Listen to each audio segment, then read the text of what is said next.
먼저 첫 번째 회로입니다. 첫 번째 회로 연결하는 방법부터 같이 보도록 하겠습니다. 첫 번째 회로는 JPEG 특성 곡선을 보는 회로였습니다.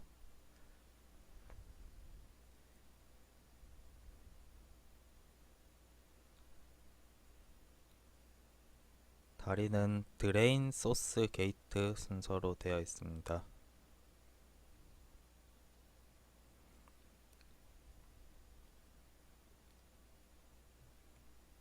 지금 이게 좌우 반전이 돼서 보기 힘들 수도 있는데 여기가 드레인, 소스, 게이트입니다. 나중에 좌우 반전하지 않은 모습을 다시 보겠습니다.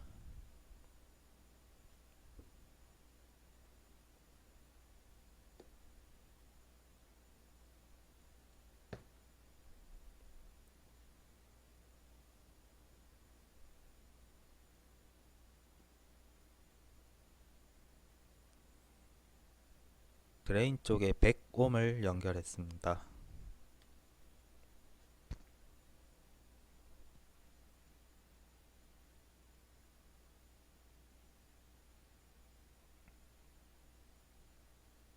이제 저 100옴 쪽으로 노랑 색깔 선으로 VDD가 들어갈 겁니다. 그리고 그라운드를 어디다가 할지 고민하고 있는 모습입니다.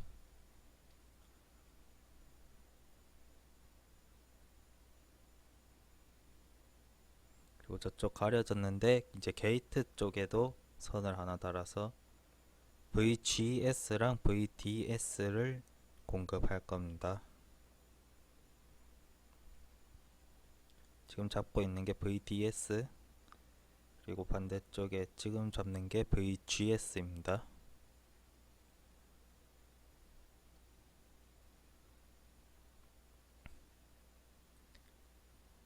VDS는 저렇게 정방향으로 바로 걸면 됩니다. 지금 빨간 게 위로 가 있죠. 드레인으로. 이제 VGS는 역방향으로 걸어야 됩니다. 그래서 이제 빨간 게 소스로 가야 됩니다. 그리고 검은 게 게이트에 연결됩니다.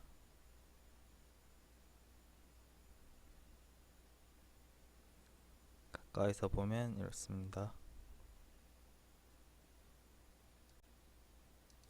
이게 좌우 반전하지 않은 모습입니다.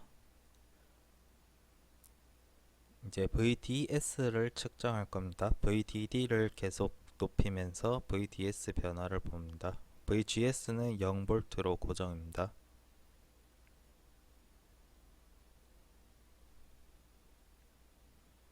여기 이렇게 드레인과 소스로 멀티미터를 연결한 겁니다.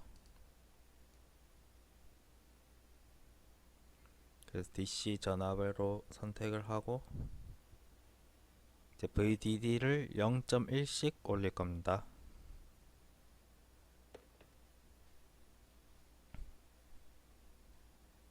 이렇게 0.1씩 올릴 때마다 거의 뭐 VDD랑 얼마 차이 나지는 않습니다.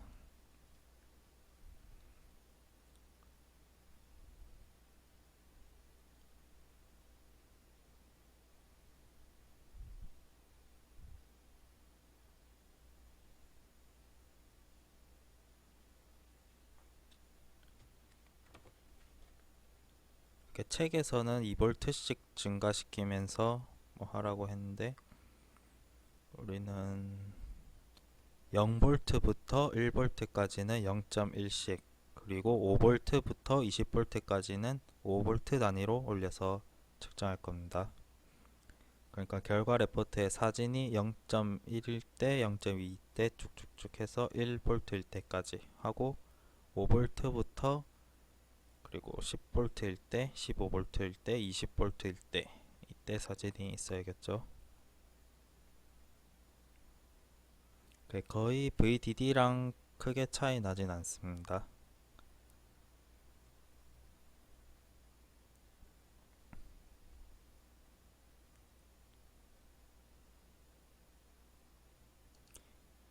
이렇게 원래 위치가 전원 공급기랑 멀티미터 위치가 이렇게 있진 않습니다. 이제 측정을 하려고 일부러 사진도 찍기 편하려고 이렇게 갖다 놓은 겁니다.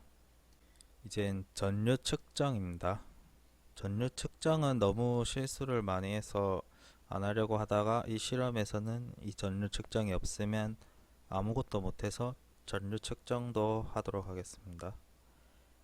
지금은 전압 측정을 하는 거였어서 이렇게 멀티미터가 병렬로 연결되어 있었습니다. 드레인과 소스에 멀티미터가 병렬로 연결되어 있었죠. 근데 전류 측정은 이제 직렬로 연결해야 됩니다. 그러니까 드레인에서 드레인 저항으로 가는 이 선을 끊어버리고 이 선을 멀티미터로 연결해야 됩니다. 이게 멀티미터 선을 드레인 저항 쪽에 연결하고 멀티미터 다른 선을 드레인에 직접 연결합니다. 그럼 이제 멀티미터를 따라서 이렇게 전류가 흐르겠죠. 그리고 이렇게 오른쪽에다가 선을 연결해야 됩니다. 그리고 DC 전류 측정 이 버튼을 눌러서 이제 똑같이 측정합니다. 지금 마이너스 값이 나와 있죠. 아까 연결을 반대로 해서 그렇습니다. 보면 아까 그 검은 선과 빨간 선 위치를 바꿨습니다. 이게 드레인 저항에서 드레인으로 전류가 흐르는 거니까 빨간 게 드레인 저항 쪽으로 와야 됩니다. 그래서 이제 실험을 시작하면 VDD를 0.1씩 올리면서 전류 변화를 봅니다. 지금 0.1씩 올리는데 확 변하고 있죠.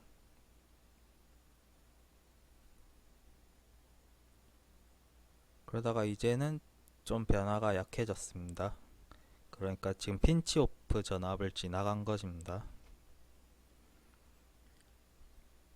이것도 마찬가지로 0.1부터 1V까지는 0.1씩 사진을 찍고 그 후로는 5V, 15V, 20V일 때 사진을 찍습니다. 지금은 보여주기 위해서 천천히 올리고 있습니다.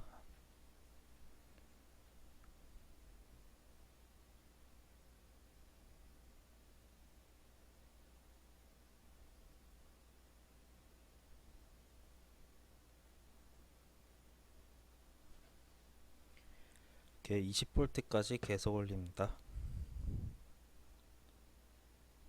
15V 때 사진 찍고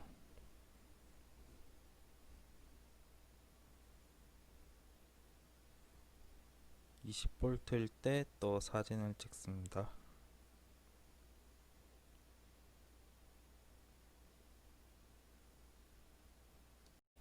이제 실험 결과를 냈으면 결과 보고서를 쓸 때 표를 제출하거나 그래프를 그려야겠죠. 이제 제가 아까 동영상을 보면서 이렇게 측정한 값들을 다 적은 겁니다. 이렇게 2부터 4까지 이거는 여러분한테 없어도 되겠죠. 여러분은 0.1부터 1까지 그리고 5부터 20까지 이렇게 데이터가 있으면 됩니다. 이제 이걸로 그래프를 그리는 방법도 간단하게 보겠습니다. 이것도 내용에 있어야 하니까요. 그래서 일단 그래프를 이쁘게 하기 위해서 조금 축을 조작하겠습니다. 이런 축을 만들어주고 보조 이건 나중에 하고 그럼 이제 이 값으로 그래프를 그릴 겁니다. 원래는 이렇게 가로축이 VDS고 세로축이 ID여야죠. 근데 VDS는 지금 VDD랑 거의 차이가 없습니다. 그래서 이것도 측정에 따라서 조금 값이 다를 수도 있고 그래서 무시하고 그냥 VDD로 보도록 하겠습니다. 지금 이쪽은 VDD를 10배 해준 겁니다. 특별히 지금 신경 쓸 건 아닙니다. 그래서 이제 차트를 만들어 줍니다.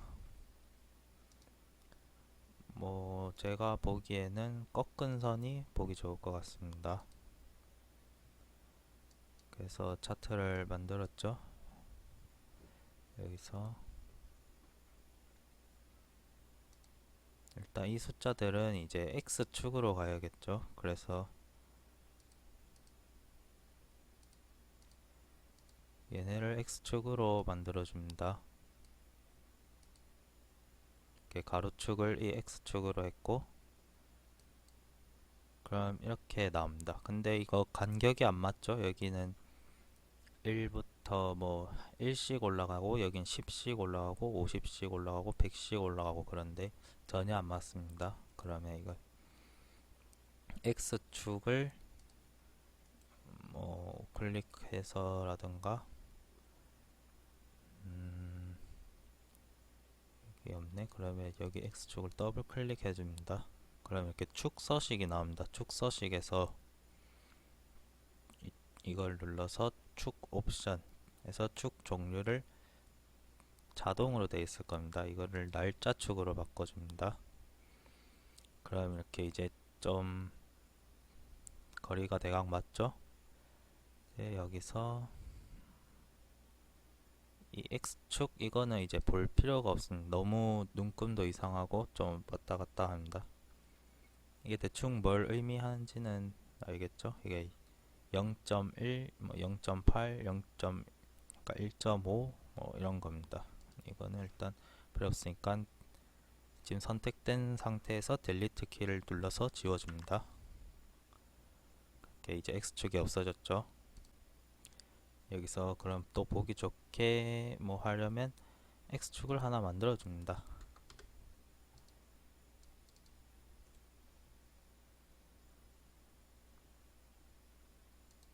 뭐 이렇게 엑셀 하는 방법까지 알려줘야 되나 싶긴 하지만 일단 같이 해보도록 하겠습니다.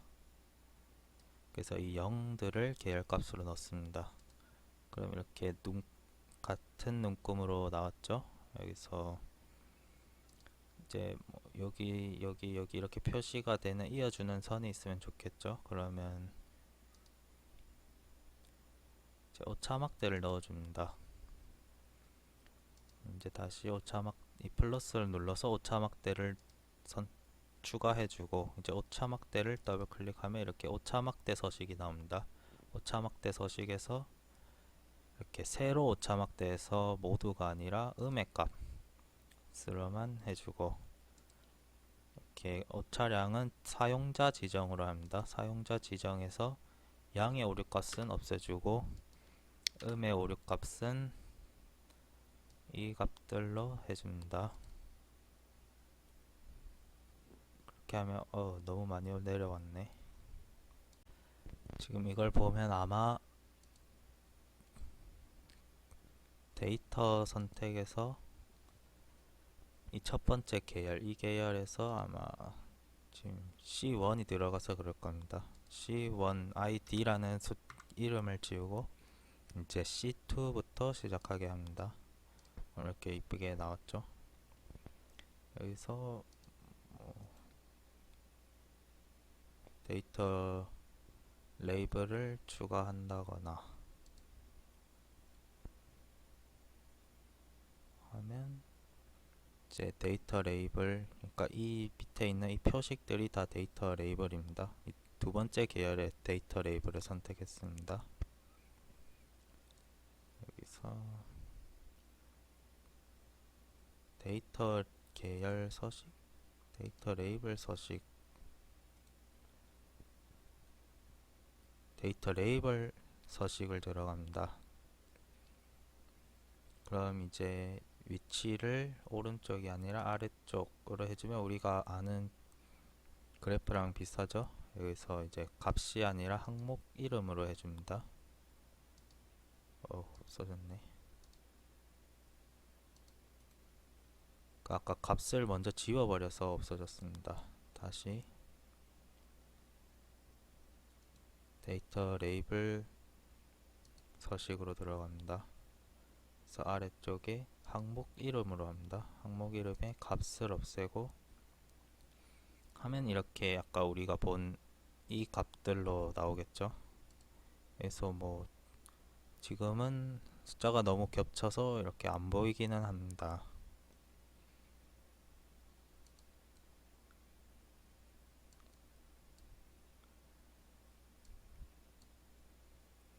크게 키우면 뭐 이런 식으로 보이겠죠. 그러니까 이게 특성 출력 특성 곡선과 비슷한 걸 알 수 있습니다. 지금 이게 원래 출력 특성 곡선은 이제 한 이렇게 좀 일정해야겠지만 그건 이상적인 거고, 실제로는 이렇게 초반에는 급격히 올라가다가 나중에는 이렇게 어느 정도 기울기를 가지고 올라가는 걸 확인할 수 있습니다.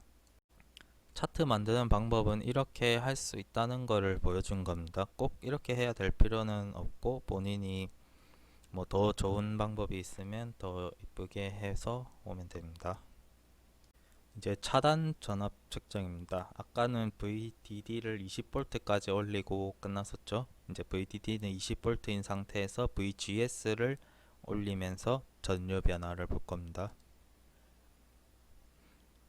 지금 0V일 때는 4.2mA였죠. 이제 0.1씩 올리면서 측정할 겁니다. 좀 민감하게 오르락 내리락 합니다. 그래서 0.1일 때, 0.2일 때 확 줄었죠. 그리고 0.3일 때, 0.4일 때, 0.5일 때, 0.6일 때 이제 거의 없어졌습니다.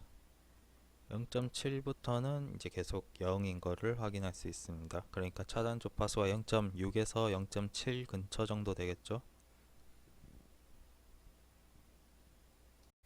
방금 실험한 차단 전압 실험에서도 이렇게 똑같이 표가 만들어질 겁니다. 이제 아까처럼 그래프를 다시 만들어 보죠. 이렇게 X축이 될 애들을 만들어 줍니다. 그래서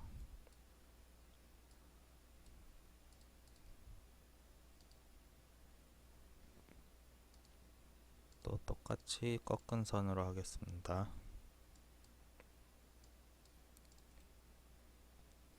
그래서 차트에 우클릭을 해서 데이터 선택을 하고, 계열 두 번째는 지금 필요가 없습니다. 삭제를 하고 계열 가로축을 아까 이 값들로 설정해주면 됩니다. 이제 여기서 아까처럼 뭐 똑같이 X축을 더블 클릭해서 축 옵션의 축 종류는 날짜축. 근데 우리가 볼 거는 이게 반대로 된 거죠. 그래서 날짜를 거꾸로 해줍니다. 이렇게. 그리고 아까처럼 이제 여기 이 X축은 없애줍니다. 숫자가 안 맞으니까요. 그리고 아까처럼 X축이 될 애들을 만들어 줍니다. 그리고 이제 X축을 만들어 보죠. 직접 아까처럼 이름은 설정하지 않고 값을 0000으로 해줍니다. 이렇게 X축이 만들어졌죠. 아까처럼 오차 막대도 만들어 봅시다. 오차 막대를 차트 요소에서 선택해주고, 이렇게 오차 막대를 더블 클릭하면 오차 막대 서식이 나옵니다. 여기서 마찬가지로 음의 값으로 설정하고, 오차량은 사용자 지정에서 이 전류 데이터 값을 긁습니다. 양의 오류 값으로 하면 안됩니다. 양의 오류 값은 없애고, 이게 한번 선택을 하면 돌이킬 수가 없습니다. 양의 오류 값 지우고 음의 오류 값만 넣어줍니다. 확인하면 이렇게 내려오는 이 선들이 보이죠. 그래서 또 이제 X축 값을 뭐 보고 싶으니까 아까처럼 이제 두 번째 계열을 눌러서 이 점들을 누르면 이 점들의 선택 모양이 나옵니다. 한 번 누르면 전체가 되고, 두 번 누르면 이렇게 한 개만 되는데 전체가 나오도록 합니다. 다시 한 번만 눌러서 전체 표시가 되게 하고, 여기서 데이터 레이블을 추가합니다. 그냥 한 번 클릭하면 바로 나옵니다. 이렇게 아까처럼 오른쪽에 나왔죠. 이제 이 숫자를 더블 클릭합니다. 위치를 아래쪽, 지금 한 개만 선택해서 이렇게 한 개만 내려갔죠. 다시 한번 클릭하면 이렇게 전체 선택이 됩니다. 여기서 아래쪽을 선택해주고 값이 아니라 항목 이름 아까 항목 이름으로 했나요? 항목 이름으로 하는 게 아니라 셀 값으로 합니다. 오케이. 이게 x축 값이죠. 하면 이렇게 되는데 여기서 값은 이제 없애줍니다. 그럼 이렇게 0.1, 0.2, 0.3 이렇게 쭉쭉쭉쭉 우리가 알고 있는 그 그래프가 되죠. 뭐 이렇게 하면 됩니다. 지금 데이터가 얼마 없어서 그렇게 이쁜 모양은 아니지만 이렇게 지금 우리가 측정한 값으로 이런 그래프를 그릴 수 있다. 뭐 그 정도입니다. 뭐 더 이쁘게 만들려면 이쁘게 만들 수 있겠죠. 아까 한 것도 보면 이렇게 x축 값을 넣은 거를 데이터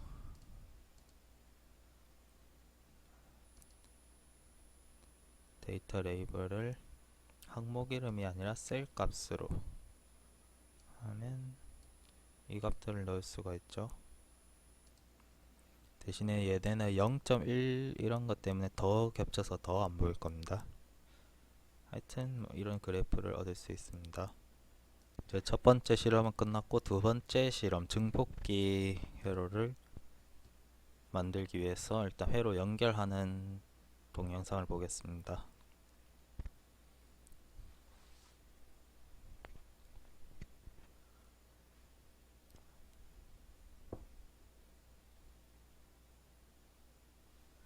이제 드레인 소스 게이트를 따로 뽑아 놓고 지금 연결하는 거는 3메가옴 R1 짜리의 저항입니다. 이렇게 이 부분들은 다 동영상 안 봐도 할 수 있는데 못하는 사람도 있을까봐 일단 하는 과정까지 찍어봤습니다. 이제 R2입니다. 이제 이 R2를 조절하면서 VDS를 6V로 맞춰야 되죠. 가변 저항은 저렇게 다리가 3개가 있습니다. 저 중에 제일 마지막 부분, 저게 정면 부분이고 첫 번째, 두 번째, 세 번째 다리가 있다고 했을 때 세 번째 다리는 꺾어서 첫 번째, 두 번째 다리만 사용하는 겁니다.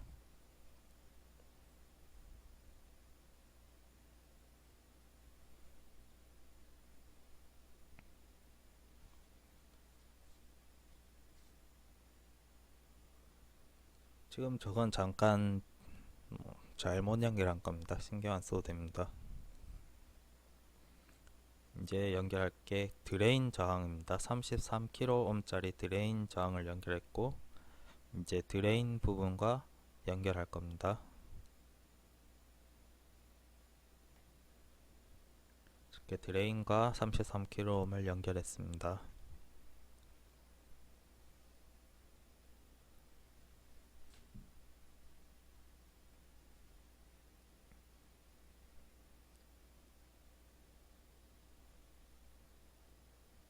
그리고 22koh짜리 소스 저항입니다.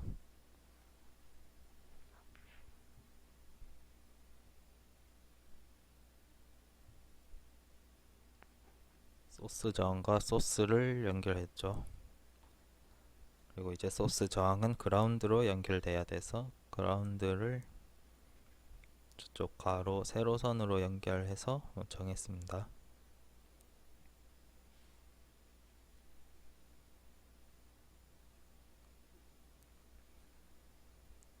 저건 이제 드레인 저항은 VDD로 연결돼야 되죠. 그래서 뭐 보기 좋게 바꿔서 VDD로 연결되게 연결하고 있습니다.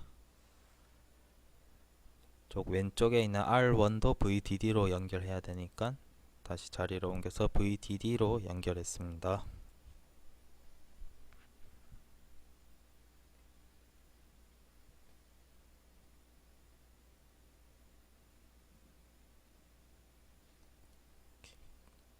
이렇게 끝이고 잠깐 끊겼죠? 이제 전화번호를 연결하겠습니다.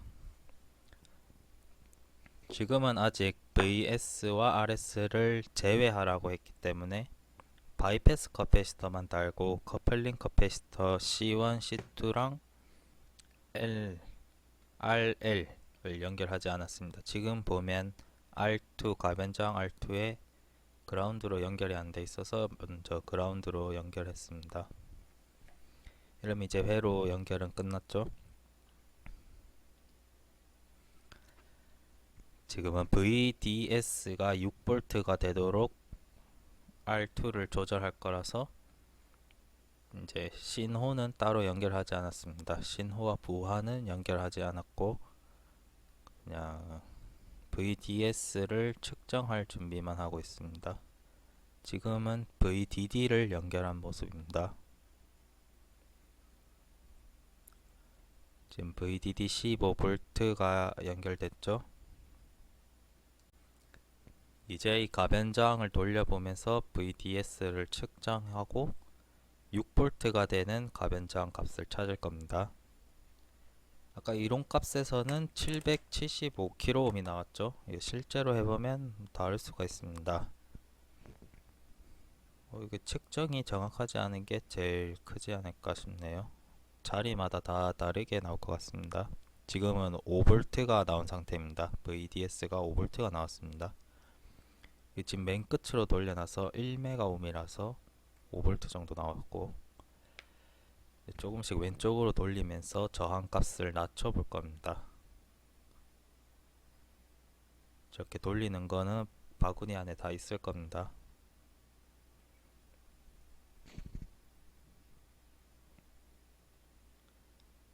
조금만 돌려도 바로 6V 근처로 가서 좀 세심하게 돌려봐야 됩니다.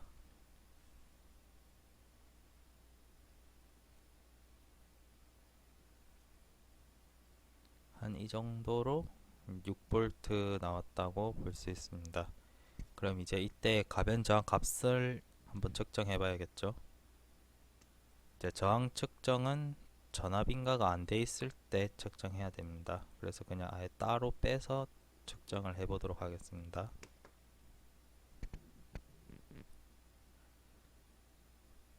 이렇게 아예 따로 빼서 가변저항에 측정했을 때 885kΩ 정도 나왔습니다. 이런 값이랑 좀 차이가 크죠? 아까 저항값 측정한다고 뺀 가변저항은 다시 연결했습니다. 이제 VS 신호를 연결할 겁니다. 이제 VDS가 6V가 된 R2를 정했으므로 이제 신호를 넣어 봐야겠죠. 지금 신호 함수 발생기에 플러스 단자를 꽂고 있는 겁니다. 저렇게 바로 게이트에 꼽으면 안 되겠죠. 이제 커패시터를 통해서 게이트로 들어가야 됩니다. 그게 커플링 커패시터죠.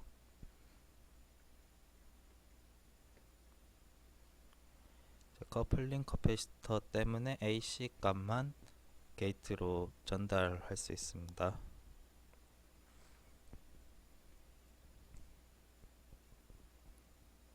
이렇게 게이트와 커패시터의 플러스를 연결하고 커패시터의 마이너스와 함수 발생기의 플러스를 연결한 겁니다. 이렇게 하면 신호는 연결한 겁니다. 이제 오실로스코프에 연결해서 입력 파형이 잘 나오는지를 한번 같이 봐야겠죠. 제일 먼저 오실로스코프는 입력 파형이 잘 나오는지 그것부터 확인해야 됩니다. 이렇게 뭐 오실로스코프 연결하는 방법 이런 것도 다 알 거라서 굳이 넣어야 하나 싶지만 일단 같이 해보고 있습니다. 이런 부분들은 자신 있는 사람들은 그냥 다 동영상 넘겨서 대충 봐도 되겠죠. 이제 오실로스코프의 플러스 부분이랑 신호 발생기의 플러스 부분을 연결한 겁니다.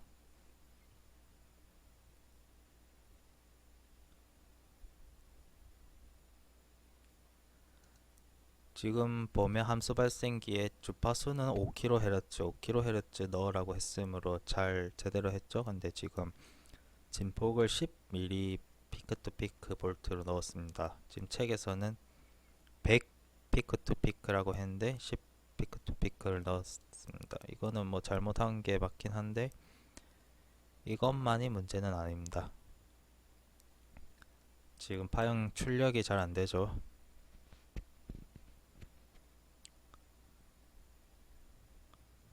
일단 미저에 있는 거를 다 지우고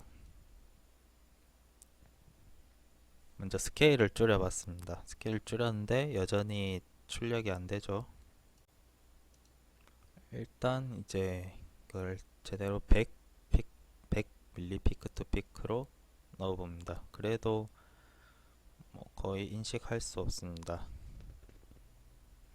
신호가 너무 작아서 오실로스코프에서 이렇게 읽지 못하는 겁니다. 이럴 땐 어떻게 해야 될까요?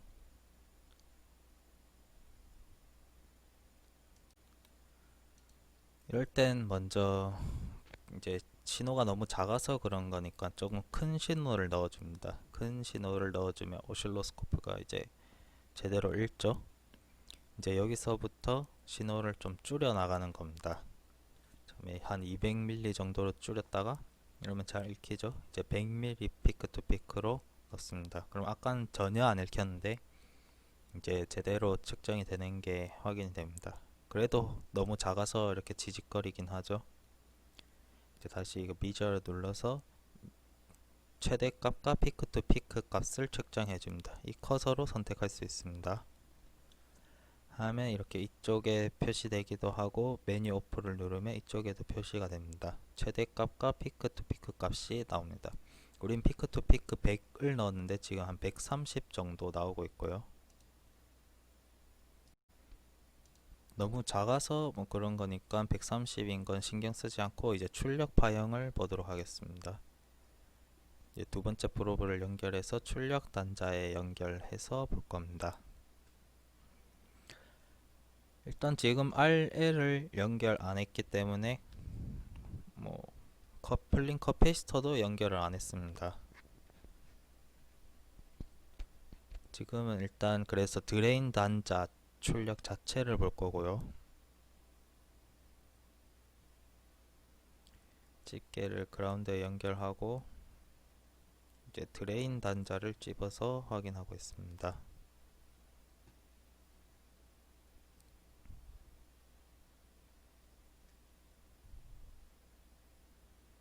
채널 2를 누르면 이렇게 이제 스케일을 줄여주면 값이 보일 겁니다. 지금 커플링 커패시터를 연결하지 않았기 때문에 지금 이렇게 DC 값이 있죠. 이렇게 0에서 스윙하지 않고 조금 높은 이 전압에서 스윙하고 있습니다. 이게 커플링 커패시터가 없기 때문에 DC 값을 가지고 스윙하고 있는 모습입니다.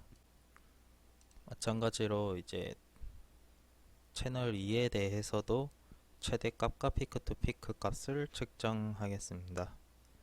설정은 똑같이 이 미저 누르고 이 파라미터 설정 눌러서 사용자 설정 누르고 이 커서를 돌리면서 선택할 수 있습니다. 이렇게 다 나옵니다. 그럼 이제 아예 드레인에서 측정하는 게 아니라 드레인에 커플링 커패시터를 연결하고 좀 부하가 오픈된 것과 같이 아주 큰 저항을 연결해서 보겠습니다. 지금은 한 2메가옴 정도 연결해서 봤습니다. 더 큰 저항이 딱히 보이지 않아서 일단 2메가옴 짜리 있는 걸로 측정을 했습니다. 이렇게 저항을 드레인과 접지 사이에 연결하고 이제 측정을 합니다. 그러면 지금 보이나요? 피크 투 피크 값이 한 5.5 정도 되고 있습니다. 그러니까 55배 정도 증폭된 거를 알 수 있죠. 이렇게 스케일을 더 키워서 보기 좋게 바꿔봤습니다. 마찬가지로 5.5V 피크 투 피크, 그러니까 55배 정도 증폭됐다고 볼 수 있습니다. 우리 이론값에서는 한 80이 넘었었는데 측정값은 80배보다는 훨씬 작죠. 이거는 또 자리마다 다를 수도 있고 일단 이 정도 오차는 크게 신경 쓰지는 않겠습니다. 하지만 과정이 다 제대로 나와 있어야겠죠. 그럼 이제 책에서는 저항을 연결해서 원래 저항이 없을 때보다 이득이 반으로 줄었을 때의 저항을 연결하라고 그랬습니다. 이거는 원래 출력 저항과 같을 때, 부하 저항이 출력 저항과 같을 때 2분의 1배로 나타나겠죠? 우리가 이런 값에서 출력 저항은 이 드레인 저항과 같이 33kΩ이었습니다. 그래서 일단 부하에 이제 2메가옴짜리를 떼고 33kΩ짜리를 연결했습니다. 이때 원래 이득이 한 반으로 줄어야겠죠? 근데 반으로 줄지는 않았습니다. 지금 이득이 한 35배 정도로 보이죠? 이렇게 지금 35배 정도 됩니다. 이것도 뭐 생각보다 크게 오차가 나고 있다고 볼 수 있겠죠?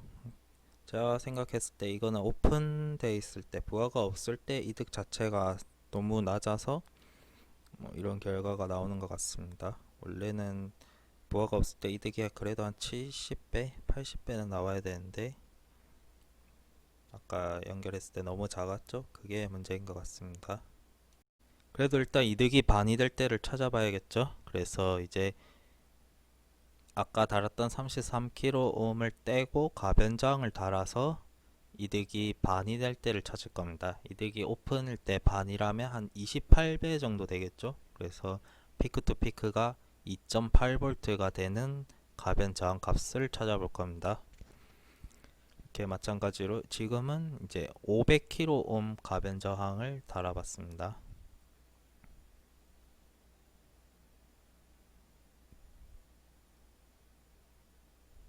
아니 50kΩ입니다. 503이라고 적혀 있었습니다. 마찬가지로 드레인과 접지 사이에 연결했습니다. 이제 저걸 돌려가면서 측정을 해볼 겁니다.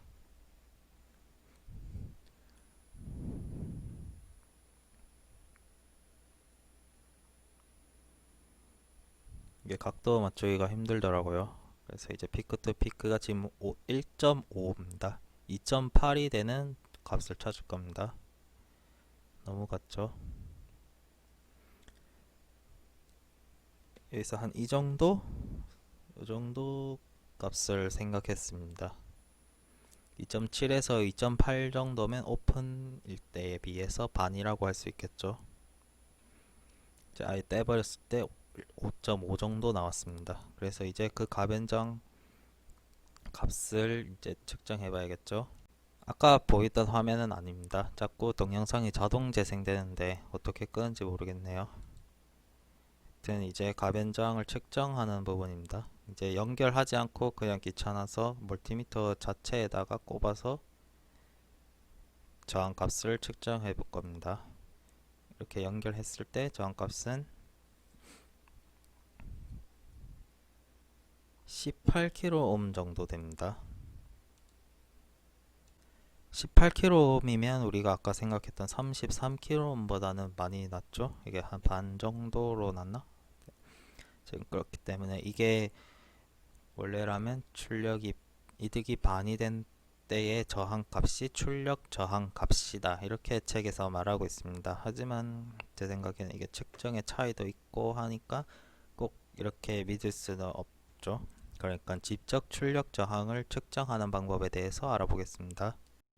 이제 출력 저항은 드레인에다가 무부하일 때 출력 전압을 측정해보고 드레인에 저항을 연결하고 출력 전압을 측정해서 이제 출력 저항을 계산해 볼 수가 있습니다. 이게 B를 사용해서 측정을 하는 거죠. 직접 실험을 해 보겠습니다. 이렇게 이제 출력 저항을 측정하는데 신호도 필요 없고 컷페이스터도 필요 없으니까 그냥 필요 없는 건 다 떼버리고 있습니다. 바이패스도 뗄까 말까 하다가 그냥 뗐습니다. 딱히 쓸 필요가 없으니까요. 이제 드레인에 지금 부하가 없죠. 그때의 드레인의 전압을 측정해 보고 있습니다. 그러니까 무부하일 때 드레인 저항 V0를 측정하고 있습니다.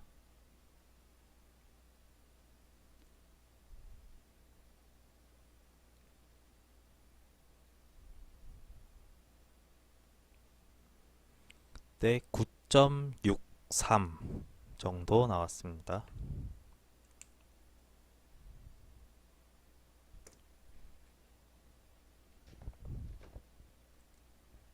그리고 이제 47kΩ을 단 겁니다.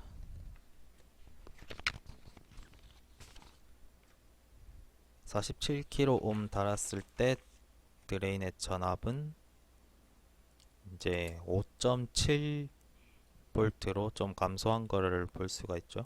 이게 아무 저항이나 다는 것은 아니고 예상되는 출력 저항보다 더 큰 값을 넣어야 저렇게 잘 측정이 됩니다. 지금 좀 화면이 자꾸 나가는데 이제 100kΩ을 연결한 겁니다.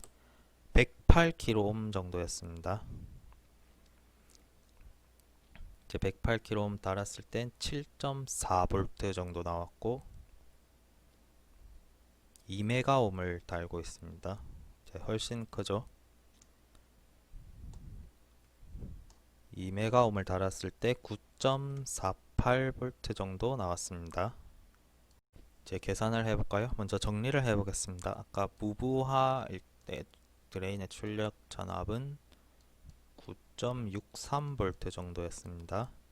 그리고 이제 만약 47kΩ을 처음 연결했죠. 47kΩ을 연결했을 때 VR은 5.7V 정도였습니다. 그리고 그 다음에 108kΩ을 연결했습니다. 이 저항 값은 제가 직접 재보고 넣은 겁니다. 그때는 7.43V가 걸렸습니다. 다음 마지막으로 2메가옴을 달았을 때 9.48V가 걸렸습니다. 계산해 볼까요? 그러면 Rout은 R 만약에 47kΩ 47kΩ 곱하기 9.63 5.7 빼기 1은 계산을 해보면 한 32kΩ 정도 나옵니다. 마찬가지로 이제 108kΩ에 대해서 계산해 봤을 때도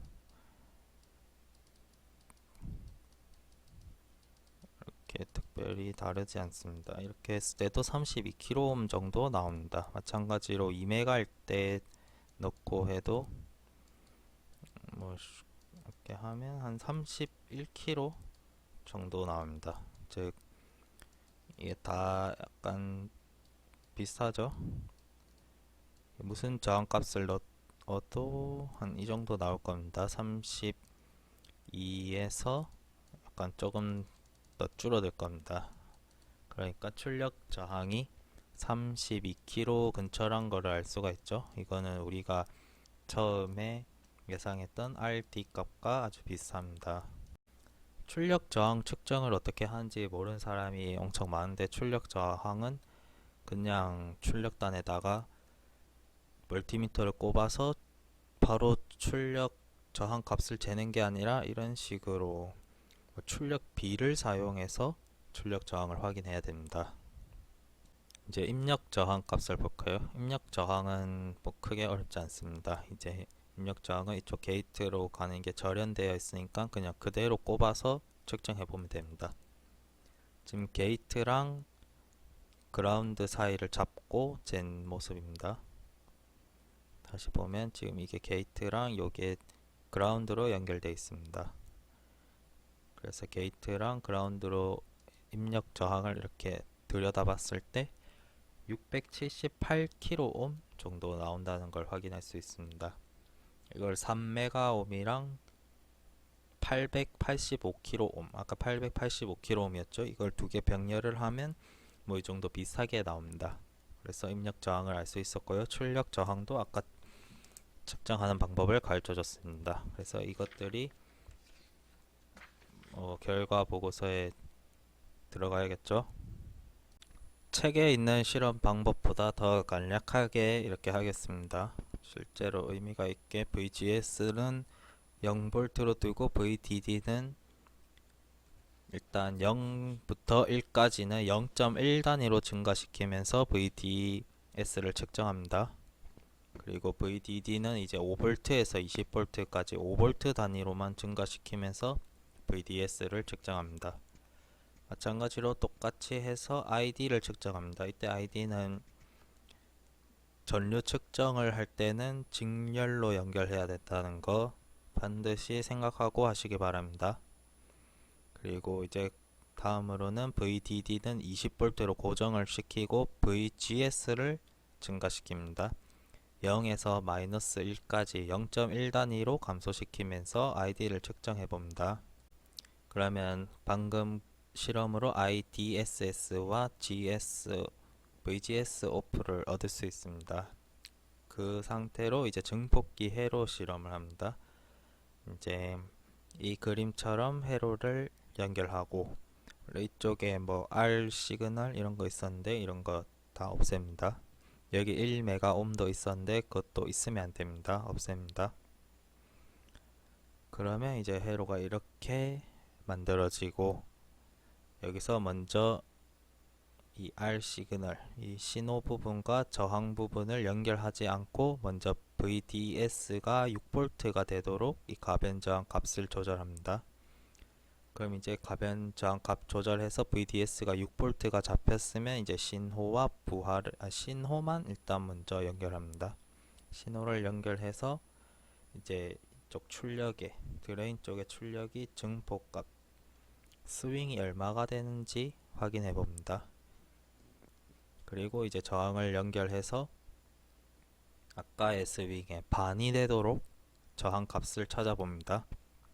그리고 나서 이제 다 떼고 Rin과 Rout을 측정해 봅니다. Rout 아까 측정하는 법 배웠었죠? 이게 VDS 6V를 잡는 거는 뭐 6V에서의 스윙을 해야지 이거 클리핑이 안 일어나고 안정적으로 출력이 된다. 이거 맨 처음에 이론할 때 했었죠? 이렇게 이 정도 내용이 있습니다.